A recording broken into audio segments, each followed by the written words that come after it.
The life of Helen Keller.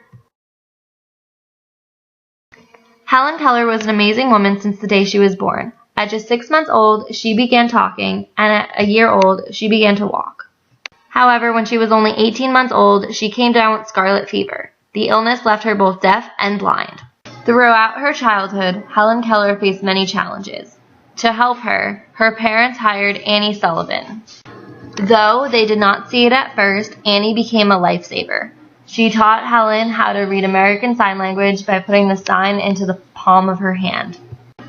Annie was also able to teach Helen how to read lips by feeling the movement of the lips while touching the vibration on the throat. Helen also spent a great amount of time with Alexander Graham Bell. At the time, he was working on hearing devices for the deaf. He helped Helen get into the Perkins Institute for the Blind in Boston, Massachusetts.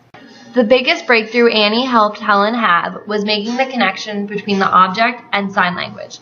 By spelling water in one hand, Annie flushed water on the other, and the rest is history. Through her many travels, Helen also met Mark Twain. He once said that she was one of the most interesting people to come out of the 19th century. He also helped to arrange funding for Helen's college education. In 1904, Helen Keller graduated from Radcliffe College despite all of her disabilities. This is when she began writing her memoir, The Story of My Life. Helen and Annie traveled the world, helping other social causes and meeting famous leaders. When she first met George Bernard Shaw, he did not realize that she was blind or deaf. However, he told her how much he admired her writing.